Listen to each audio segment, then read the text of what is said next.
ថ្ងៃទី17 ខែមេសាឆ្នាំ1975គឺជាសោកនាដកម្មមួយដែលប្រទេសកម្ពុជាធ្លាក់ក្នុងរបបកម្ពុជាប្រជាធិបតេយ្យ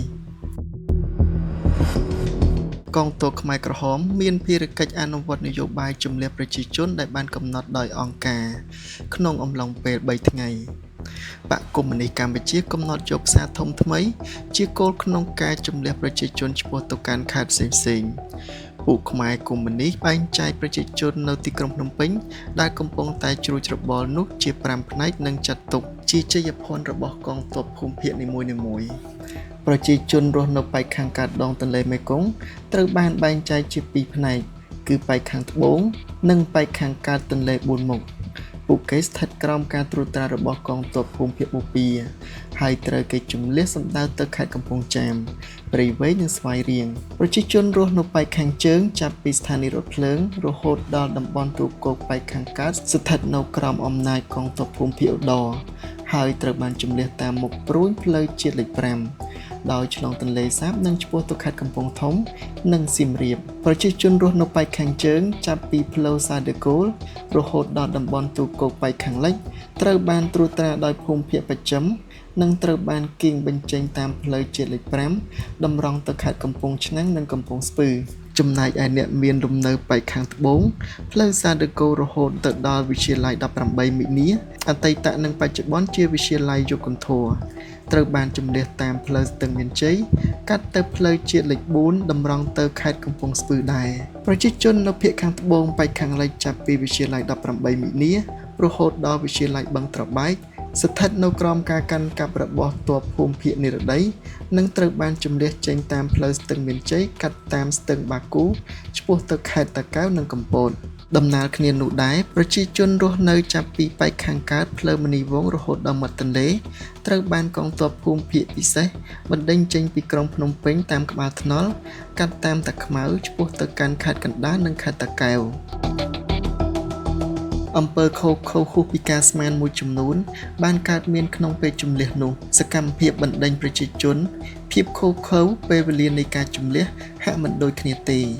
ប្រជាជន17មេសាខ្លះក៏សង្កេតឃើញថាកងទ័ពរំដោះខ្លះជាមនុស្សល្អមានការអនុគ្រោះខ្លះដែរមិនសូវសាហាវពេកទេឯមួយចំនួនទៀតប្រើពាក្យគំរោះគំរើយភ្នែកសម្លក់សម្លឹងនិងមើលមកប្រជាជនធ្លាប់រស់ក្រោមតំបន់កាន់កាប់ដោយរដ្ឋអំណាចលន់នល់ដូចជាឆ្លើយសឹកការសម្លាប់អាចនឹងកើតមានប្រសិនបើមានប្រជាជនណាម្នាក់រឹងរូសនឹងបញ្ជារបស់ពួកគេមនុស្សប្រមាណ 20,000 នាក់បានស្លាប់ក្នុងអំឡុងពេលនៃការជម្លៀសនេះការជម្លៀសប្រជាជនចេញពីទីក្រុងភ្នំពេញនិងទីក្រុងនានាត្រូវបានមជ្ឈិមបក្សកុម្មុយនីសកម្ពុជាធ្វើការសម្រេចតាំងពីខែកុម្ភៈឆ្នាំ1975នៅពេលដែលរបបសាធារណរដ្ឋខ្មែរឈានចូលដល់ដំណាក់កាលដង្ហើមចុងក្រោយការជម្លៀសនេះបានផ្លាស់ប្ដូរយ៉ាងធំធេងនៅក្នុងផ្នែកប្រជាសាស្ត្ររបស់ប្រទេសកម្ពុជាវាគឺជាលទ្ធផលនៃការសម្រេចចិត្តមួយដោយគណៈកម្មាធិការអចិន្ត្រៃយ៍នៃបក្សកុម្មុយនីសកម្ពុជាដែលបានគិតគូរយ៉ាងហ្មត់ចត់តាំងពី2ខែមកហើយនិងពុំមែនកើតមានមកពីភាពចៃដន្យនៃកលៈទេសៈនោះទេអតីតអ្នកនាំសាររបស់ប៉ុល ពតនិងជាអតីតកម្មាភិបាលម្នាក់នៅក្រសួងការបរទេសនៃរបបកម្ពុជាប្រជាធិបតេយ្យហើយដែលបានផ្ដល់សក្ខីកម្មក្នុងសវនាការនៃអង្គជំនុំជម្រះសាលាដំបងរបស់សាលាក្តីខ្មែរក្រហមកាលចុងខែកក្កដាឆ្នាំ2012បានរាយរាប់ថាពួកអ្នកដឹកនាំចលនាតស៊ូកុម្មុយនីសខ្មែរបានលើកផែនការនៃការជម្លៀសប្រជាជនចេញពីទីក្រុងក្នុងកិច្ចប្រជុំមួយនៅទីបញ្ជាការដ្ឋានរបស់ខ្មែរក្រហមឈ្មោះថាមន្ទីរប5នៅភូមិតាំងគោកស្រុកកំពង់ត្រឡាចខេត្តកំពង់ឆ្នាំងនៅពេលដែលបដិវត្តរបស់ពួកគេហ៊ាននឹងទទួលជ័យជំនះទាំងស្រុងក្រៅពីប៉ុល ពតផែនការនេះក៏ទទួលបានការឯកភាពពីសំណាក់នួនជានិងខៀវសំផនដែរផ្អែកលើព័ត៌មាននៅក្នុងសៀវភៅរបស់លោក Kinnan និងអ្នកស្រាវជ្រាវដទៃទៀតយើងអាចពិនិត្យមើលនៅមូលហេតុខ្លះដែលអង្គការអាចទាញយកពីនយោបាយជម្លៀសប្រជាជនដែលធ្លាប់រស់នៅក្នុងក្រុងធំៗដែលធ្លាប់កាន់កាប់ដោយរដ្ឋាភិបាលលន់នល់មូលហេតុទាំងនោះមានមូលហេតុផ្នែកសន្តិសុខនិងនយោបាយ ជាការលំបាកគ្រប់គ្រងណាស់នៅពេលដែលពួកចៃសង្គ្រាមទាំងយោធានិងស៊ីវិលនៅប្រមូលផ្ដុំគ្នាតាមទីក្រុងធំៗដូចជានៅភ្នំពេញ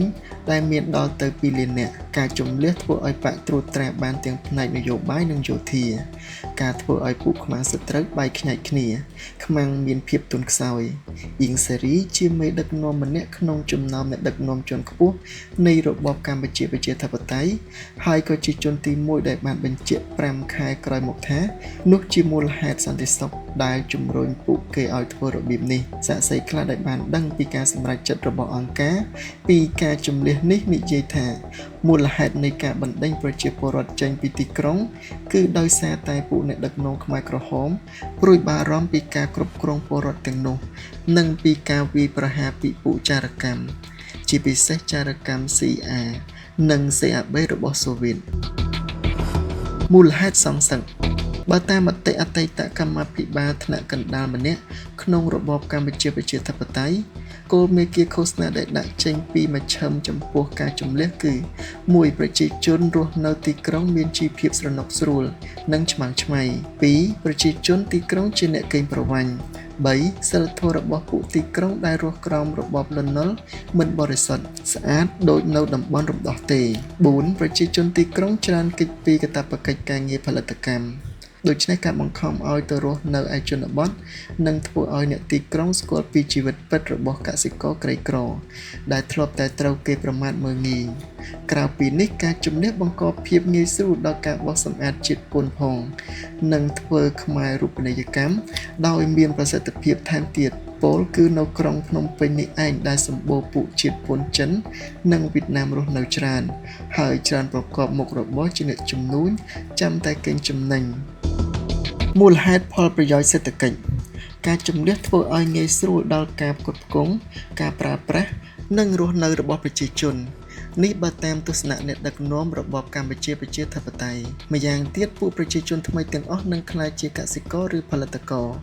ដូចនេះកម្លាំងពលកម្មសរុបនឹងកើនជាមួយនឹងសក្តានុពលដីធ្លីទំនេរដ៏ច្រើន